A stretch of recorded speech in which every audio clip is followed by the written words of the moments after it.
So, a little blurb on runtime environments that I don't think you'll get anywhere else in our curriculum. They do away with system software. You're going to get some of this information in the systems programming course. And since they're moving this course to 3 credit hours, there won't be time to get it, so it's nice you get it someplace, I guess. So what these PowerPoints do is talk about runtime support for program execution. They're not really compiler, these are not really compiler topics now. They're just topics that are good to know. You know, I made up these slides, and so I probably should review them and clean them up a little bit. I just ate an orange, and I got a piece of orange stuck in the bottom of my tooth, right here. Anybody got any dental floss? Erase that out of your recordings. I feel like you're just messing with us today. Well, so you all understand and know already activation trees. I've explained those. Function E calls function T calls function F accepts A, then function E calls function T, and I've drawn that tree. So that's activation tree.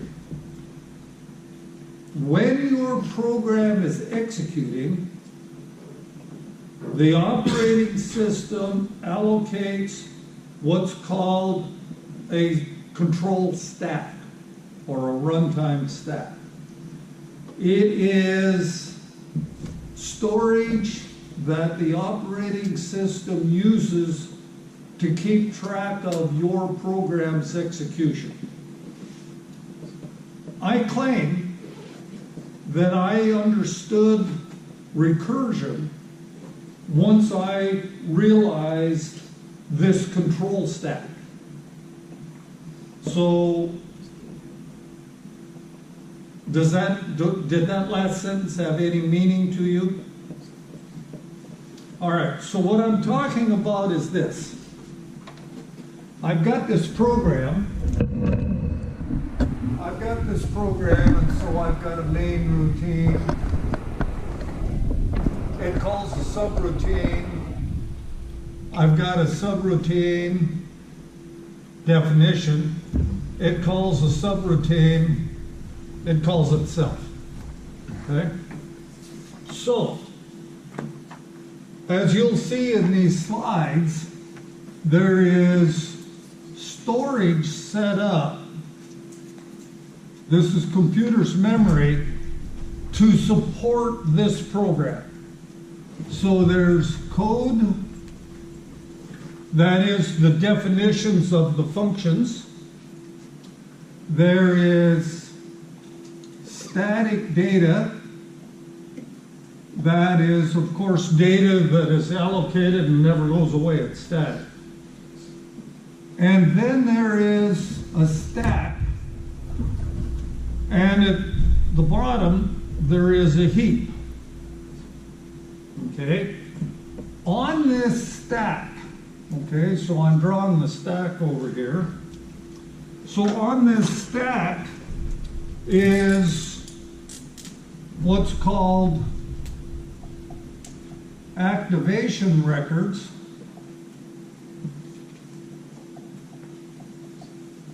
or there's alternate names, or stack frames.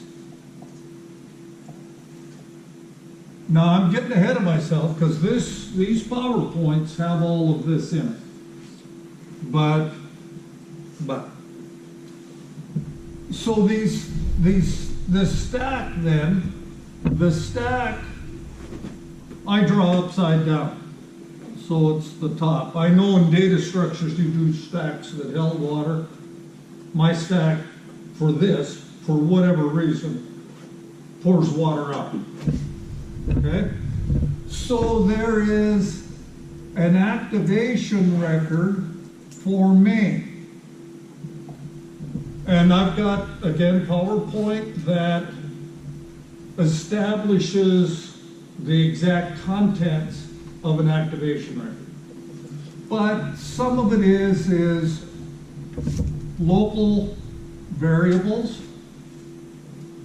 It's got a return address and other pieces of information, okay? And so that's Maine.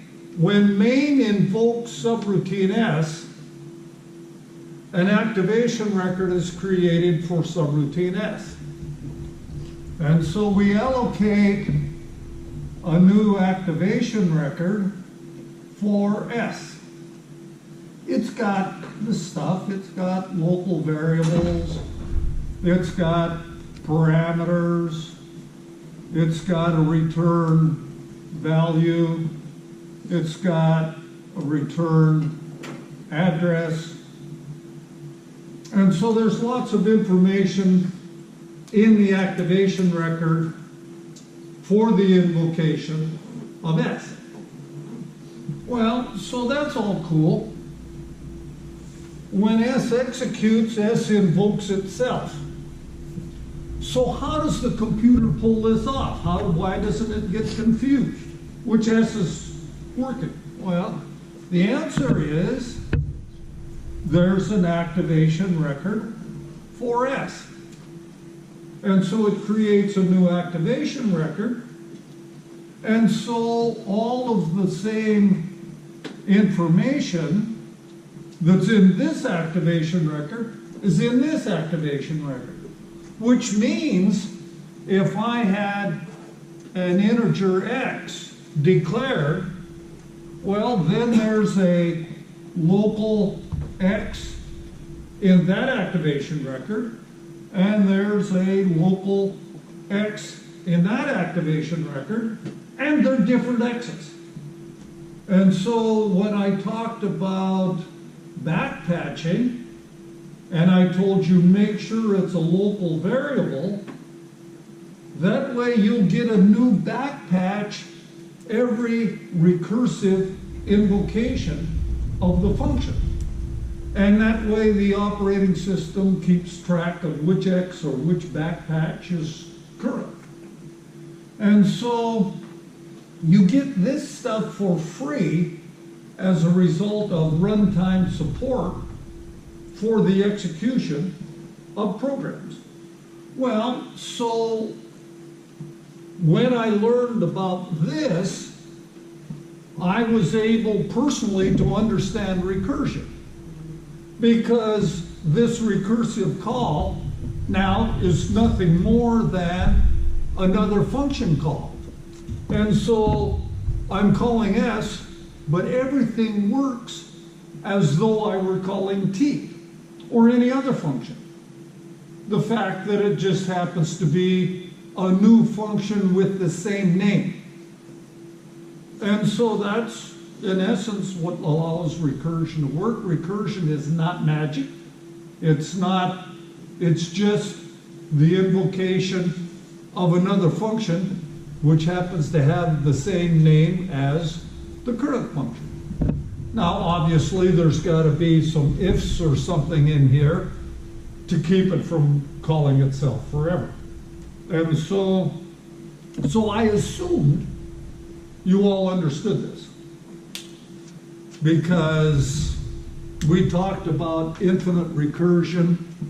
Well, and so this control stack or this stack frame, I mean, you might have understood infinite recursion and say, okay, I can do recursion, without literally understanding what was going on underneath.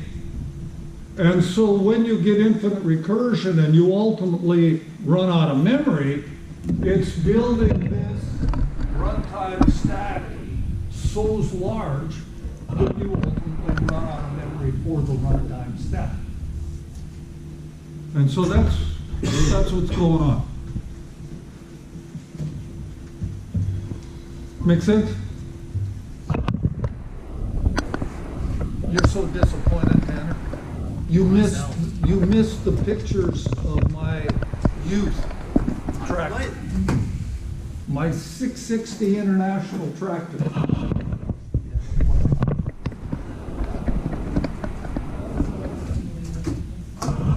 Well, and I feel bad. Not a huge deal. International went out of business. The employees struck. They went on strike and demanded sufficient wages that they drove the company out of business. When they go out of business? Oh, years ago. They're still sort of in business. It's now called Case International. And back in the day, there used to be, well, there's still John Deere, International, Case, Minneapolis, Massey Ferguson, Gleaner, New Holland. I mean, all of these were companies that manufactured farming equipment. Now there's Case International, John Deere, and I think New Holland. They've all merged, so there's only about 3 left. But Case wasn't any good. Alice Chalmers was another one. You don't care. You don't care? That was a question, whether you care.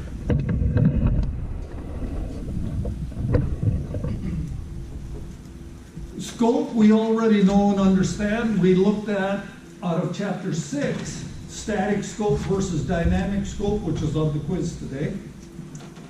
Binding of names.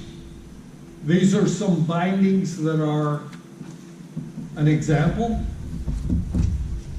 And so static bindings are done at compile time. Storage is allocated actually by the compiler for many variables. Dynamic are bound at runtime. C and Java do a combination of static and dynamic.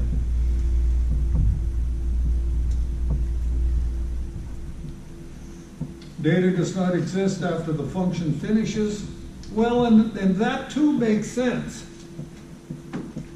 When you return from a function, it pops the activation record, which is how these variables become current. This gets popped, these variables are then the ones that are being used. Well, so any variable here no longer exists after the return. And so the data does not exist after the function finishes. So that's what I drew over there. Code, static data, the stack, and this is ASCII drawings, and so this is, the stack goes this way and the heap goes this way. In early C programming environments, 25 years ago, there used to be no checks between the stack and the heap. I taught this class and we did primarily the same project, similar project.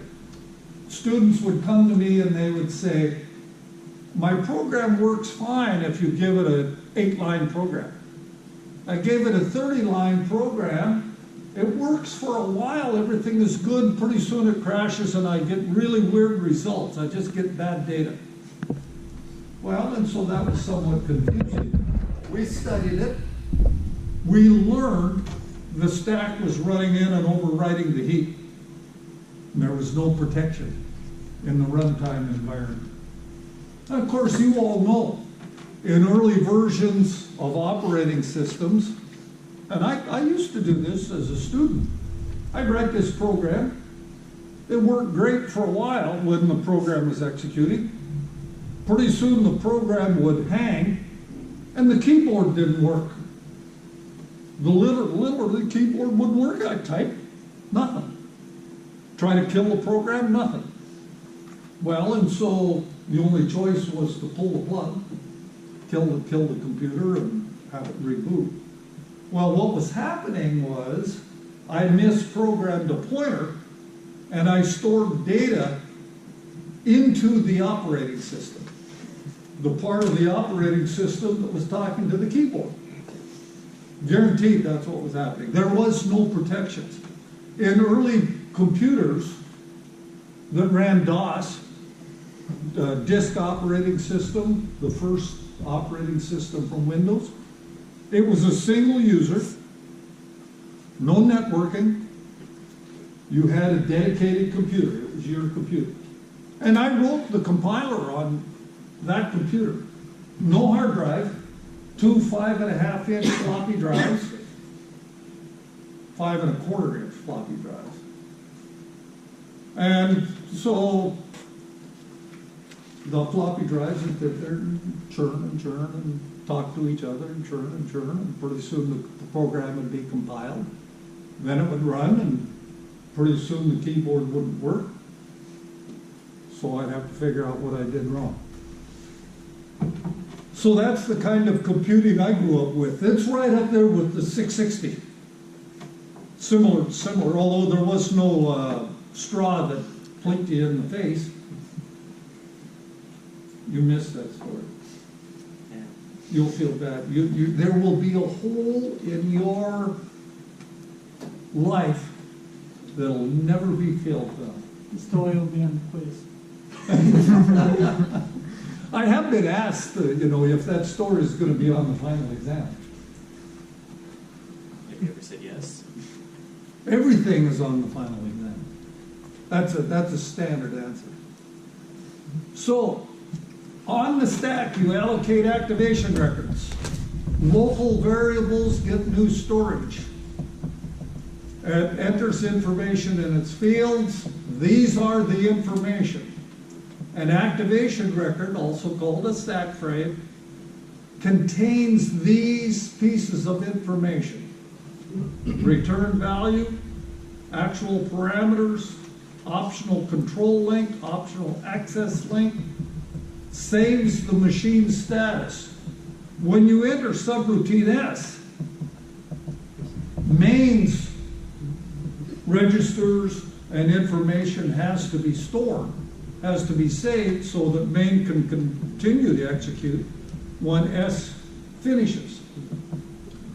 Local data, temporary data, you have a field now for temporary data.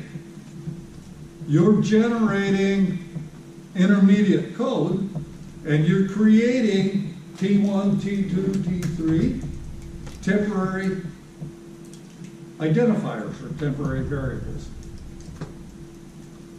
The calling sequence is typical. The caller evaluates its arguments. That would be main. The caller stores the return address in the callee's activation record.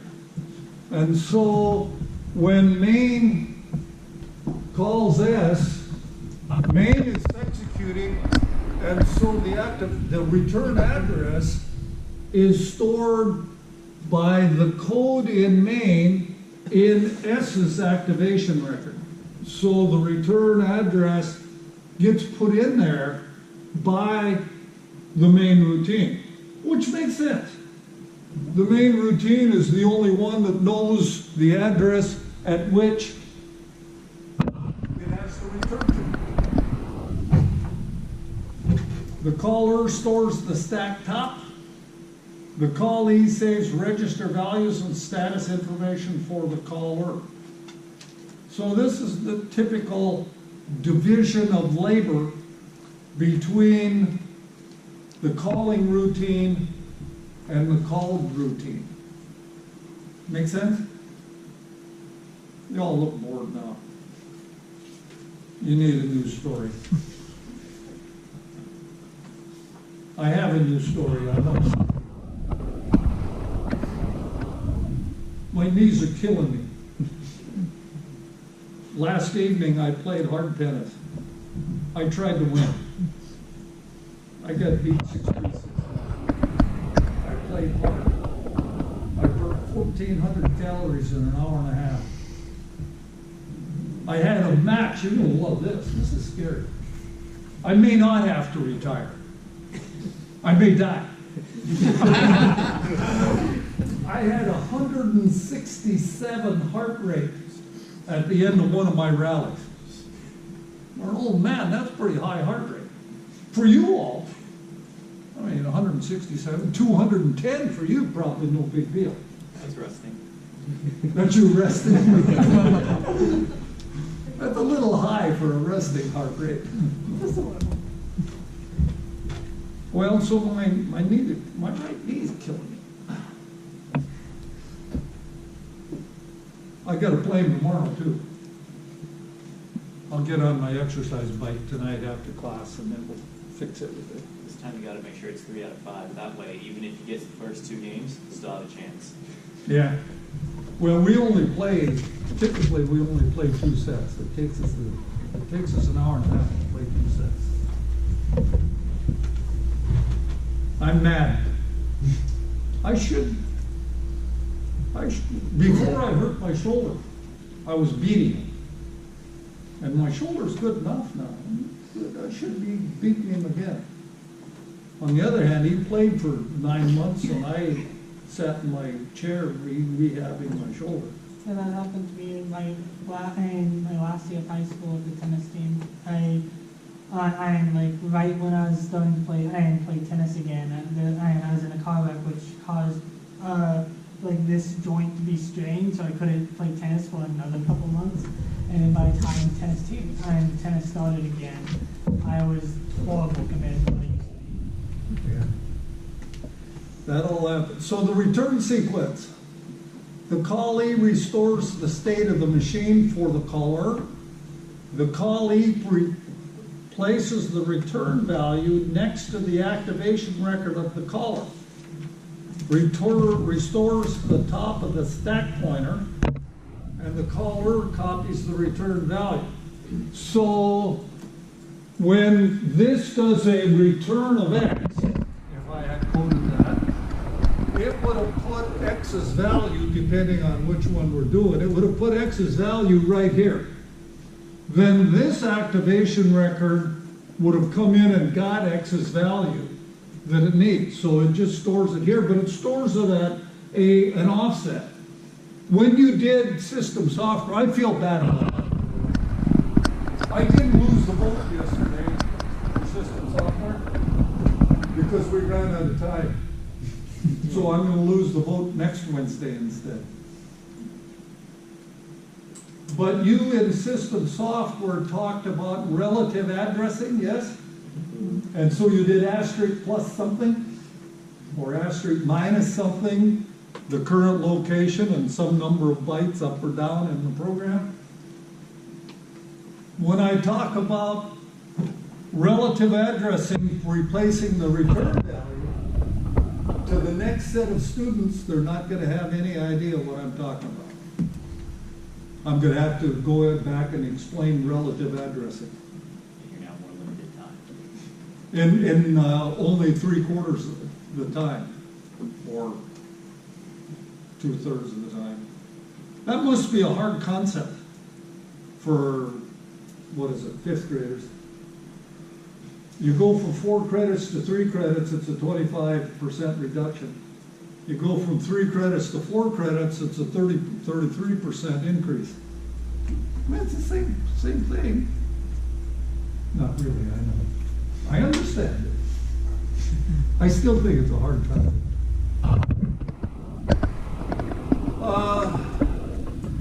We know that we can pass arrays where it just says int y bracket, so that the function being called doesn't know the size of the array. Well, for C, that's not a big deal, right? Why does C not care what the size of the array is? It's just a pointer. Because the array is just an address, it's just a pointer, exactly. And so when you access the array in the subroutine, it's really accessing the array in the main routine. And so the subroutine is only getting the address. You know, well, so stop me. When I say you know, I'm really asking the question, do you know the difference between call by value and call by address?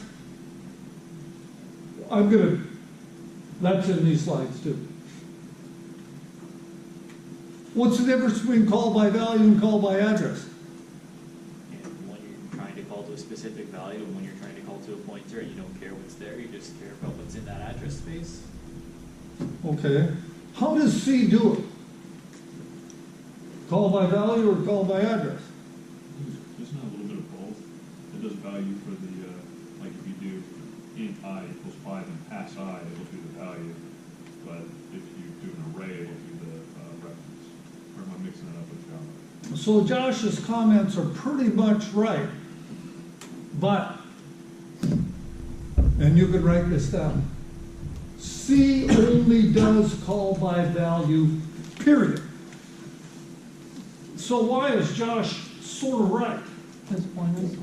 Because it's, when you pass an array, C is passing the value of the address to the subroutine. Oh, I see. And so it's still a call by value, but the value is the address. And so if we draw pictures, I think it's easier to think about pictures. I know I like being able to visualize things. And so I've got S and I have integer Z equal to 5. Well, so what does that mean? That means you've got storage up here represented by Z and some address, and in that storage there is a 5.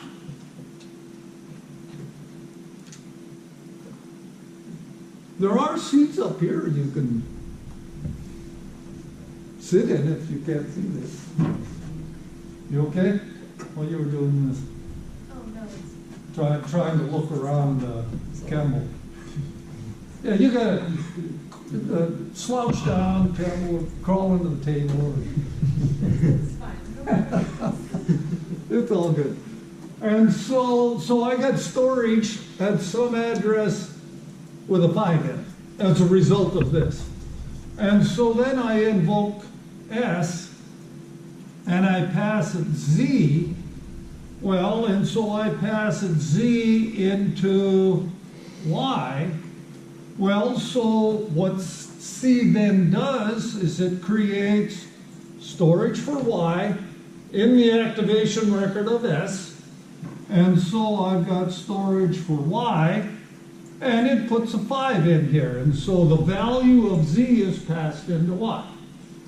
Any changes that I do to Y is changing this. It doesn't change that one. Okay? So that's the way C does it.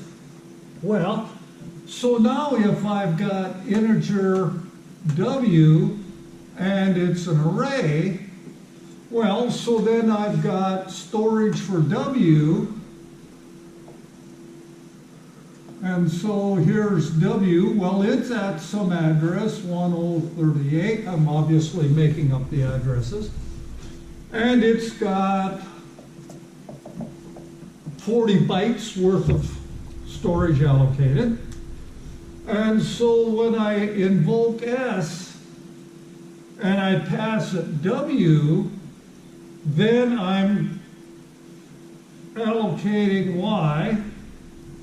So I've got storage for Y, all right, but what Y gets is 1038. It gets the address of where W is located.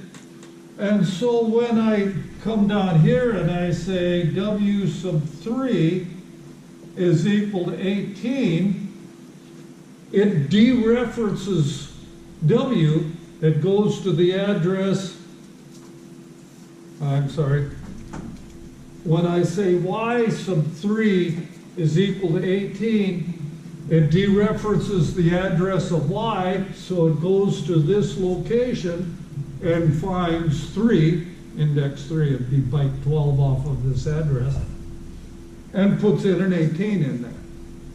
And so C does call by value, period. It's just that sometimes the value is an address as opposed to a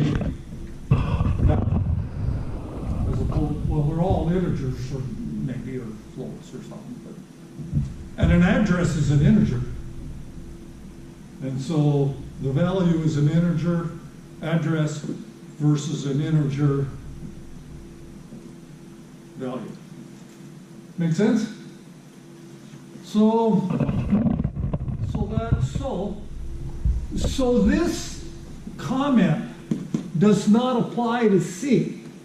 If C was literally passing the array, as some programming languages do, to the subroutine, then in the activation record where it's allocating space for local variables, it would have to allocate the space for the whole array.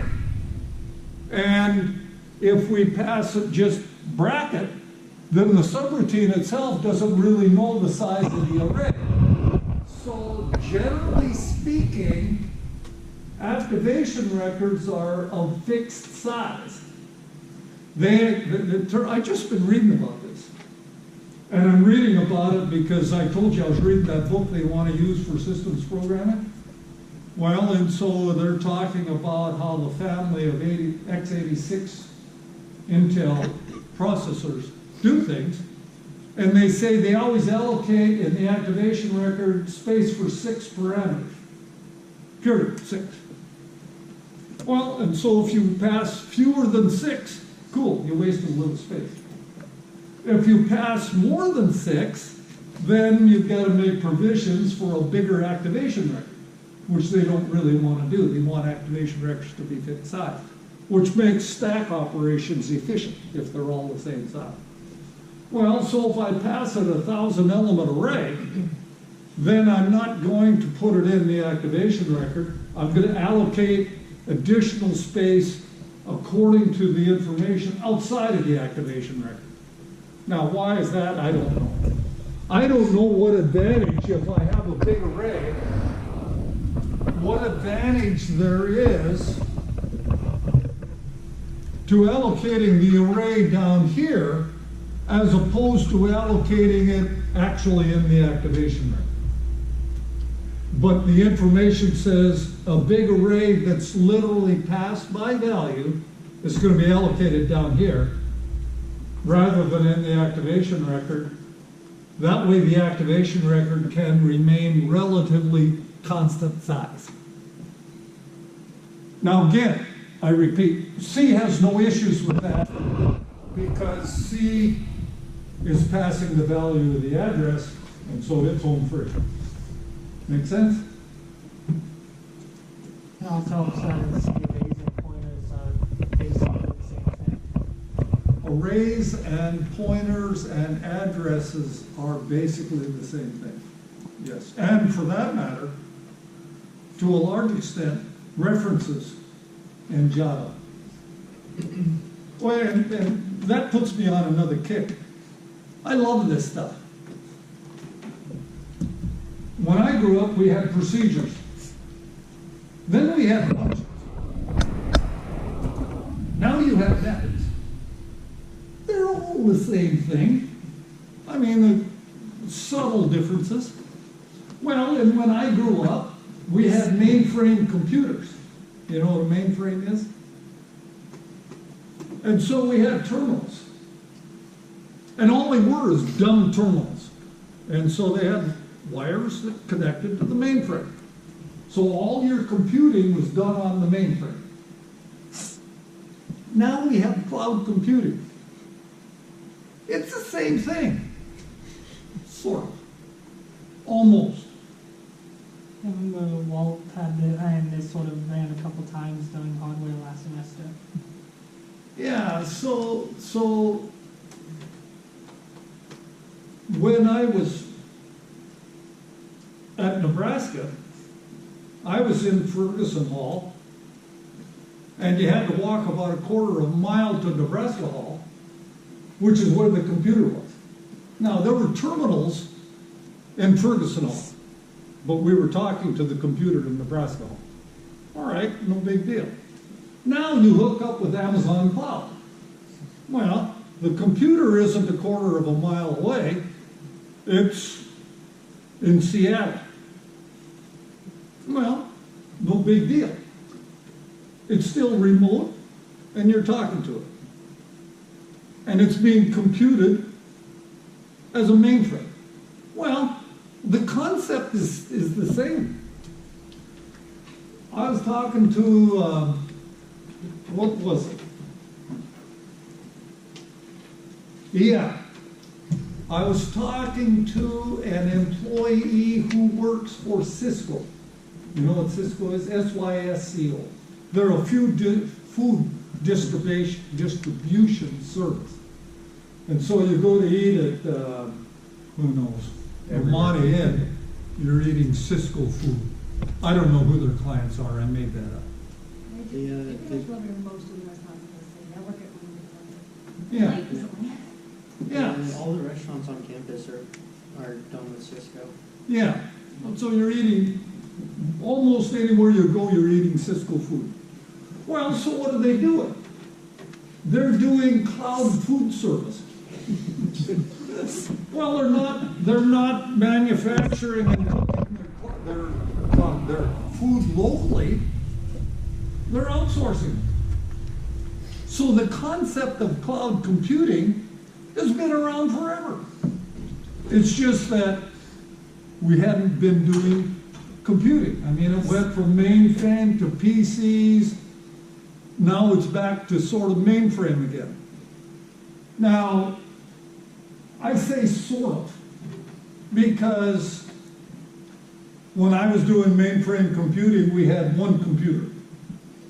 And you ran what that computer would run. Now, of course, you've got virtual machines. You go to Amazon Cloud, you can have what looks like your own computer. It really isn't, but it looks like it is. And you can say, I want to run Linux on my computer, or I want to run Windows on my computer. They're all virtual machines. And so it's sort of the same, but on the other hand, that's the way things progress, right? You're not going to potentially revolutionize the world. Maybe you are. Probably you're not. And so what you do is you make incremental changes. You learn procedures, then you learn functions. What's the difference between a function and a procedure? A function returns a value, whereas a procedure doesn't. Well, now you know methods. What's the difference between a method and a function? Being attached to a class/object. It's in a class object, and so, Josh, it's local to that class, just like my C-nested function was local to the other function. Unless it's public, then you can instantiate that object. Or if it's a static method, then you can just use it by calling the class.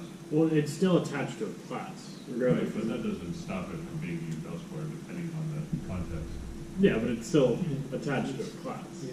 You can't call it without. Well, you can declare it sort of public. Okay, I guess there is some I know. distinction in And I'm being the facetious. conversations we were having. I'm being facetious because I think there's, what, 4 different Public, public protected, and private. static and sort of public and not quite so public? There's a Yeah, it's and public, private, protected, and no modifier. Right. Static is something else entirely. Yeah, dynamic programming, Lisp, Smalltalk, ML, Clojure, Erlang are all functional programming languages. They retain data after a function ceases. And there are no ifs, no whiles, nothing like that. There are essentially function invocations. And so the data sticks around, which means this activation record model doesn't work because this local variable is gone when the function returns in a normal language. Well, that all creates a bias. Functional languages are normal languages, but in the languages we're familiar with, Java and C and Python, the local variables here, when the function returns, are gone. In functional languages, the local variables remain. So the stack allocation doesn't work. So dangling reference. You know about dangling references?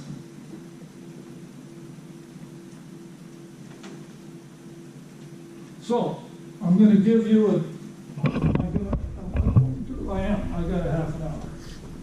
So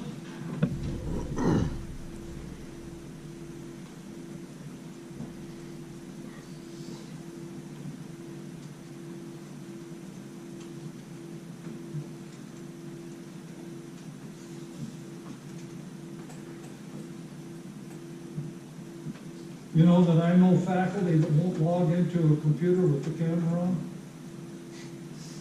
because they're worried that they'll type in their password at the wrong time and you all will see it, which I have done actually.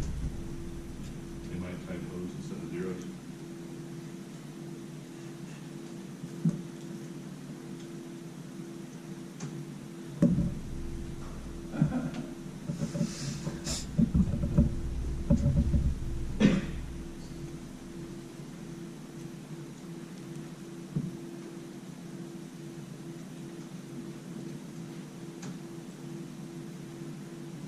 Mind if I what? I said they might type in those instead of zeros. Well, that's of course always a possibility. as well. That's what you did the other day. So go Yeah. back to that.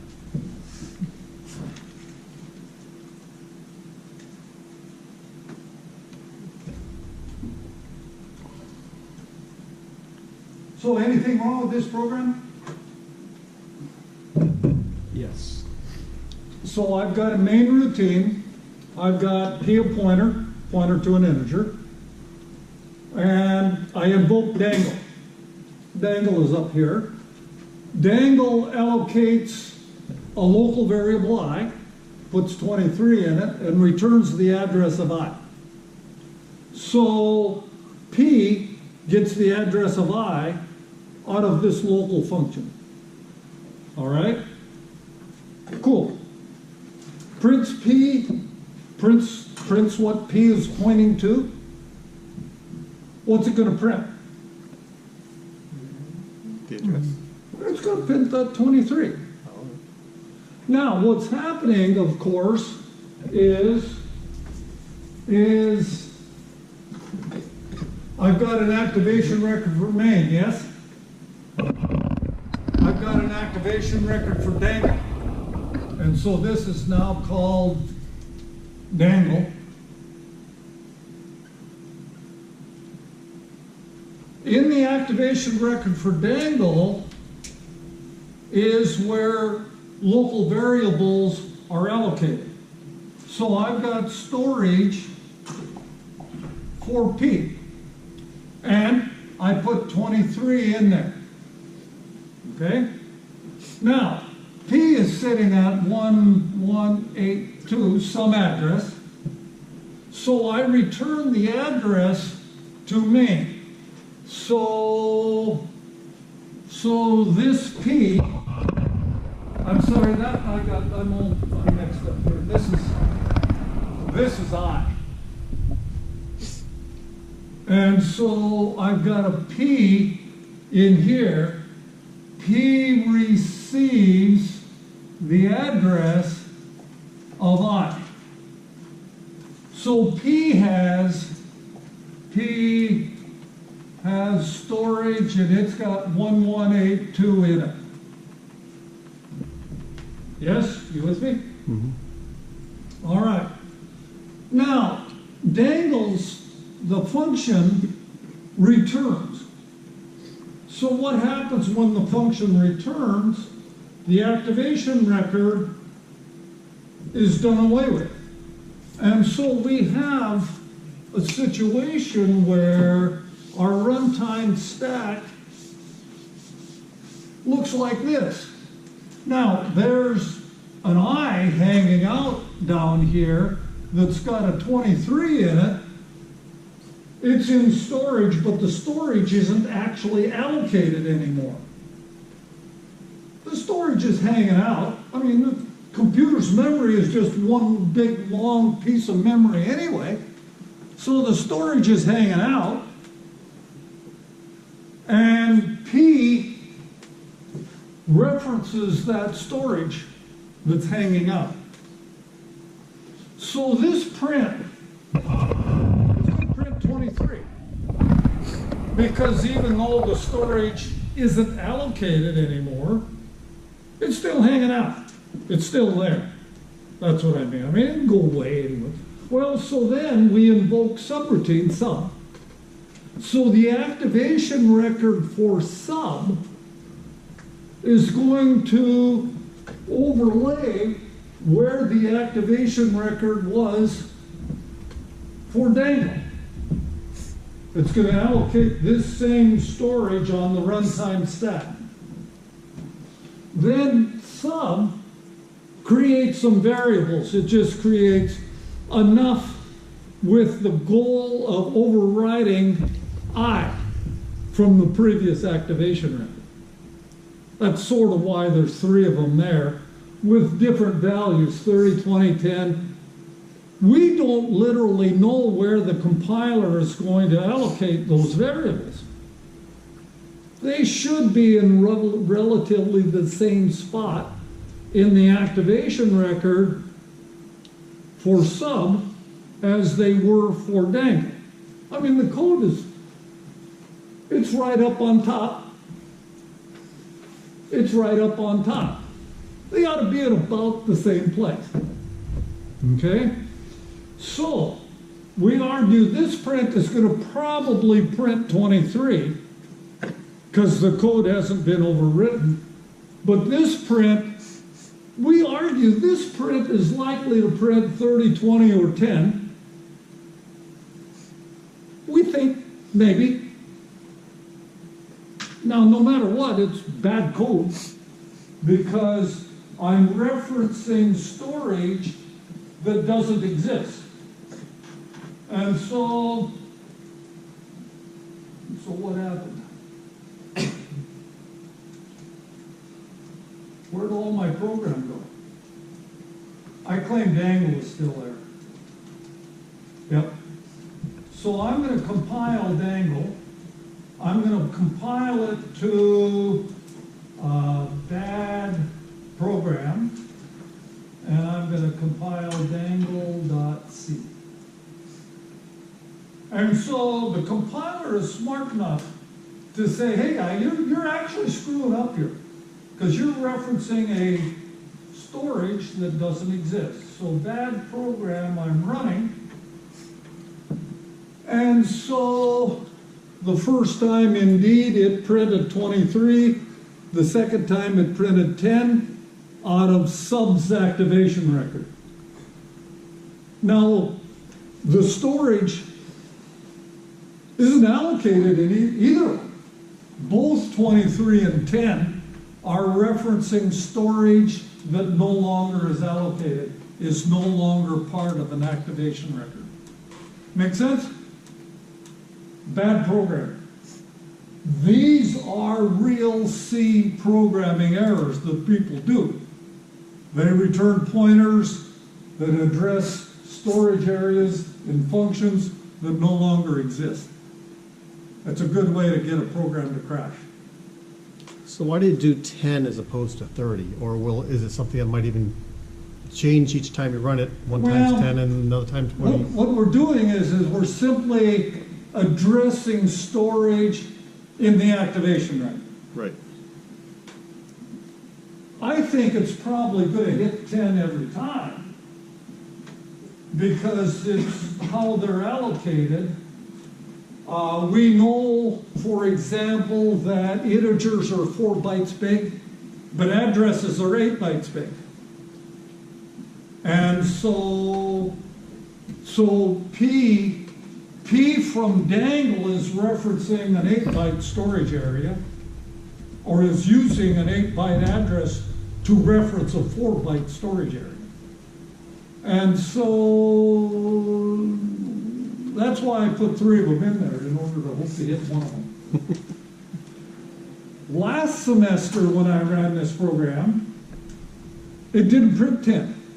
It printed 26,389,452. You remember the number? Sounds about right. I got a mind like a steel trap. In other words, it referenced essentially garbage. It didn't pick up anything meaningful in any activation record. In this case, it really did. It got the 10 out of subs activation record. Make sense? Cool. I claim cool. I don't. Josh, not cool? That was my program. I was writing for an assignment. That would not be cool. Trying to figure out. That's not. What this example is demonstrating for you is storage allocation and activation records for local storage. And the fact that there is no protections, you can access. C doesn't protect, any language doesn't protect that, really. As long as you stay in your run space. I think Dr. Martin, at least he told me he did, maybe he didn't do it in class, but he wrote a integer x sub 10. And then he ran, I often do this, I do it in operating system. Then I run a program to access the array, a 10-element array, and I just keep going Yeah. until it crashes. And you get to like, what, 500 or something? In computer science 1, as soon as I found out you can turn pointers into arrays semantically, I created a character pointer, and then I just started referencing it as an array. And I just looped it to print all the characters for, I forget how many characters I printed, but it was quite a lot. And it started looking like addresses to system files.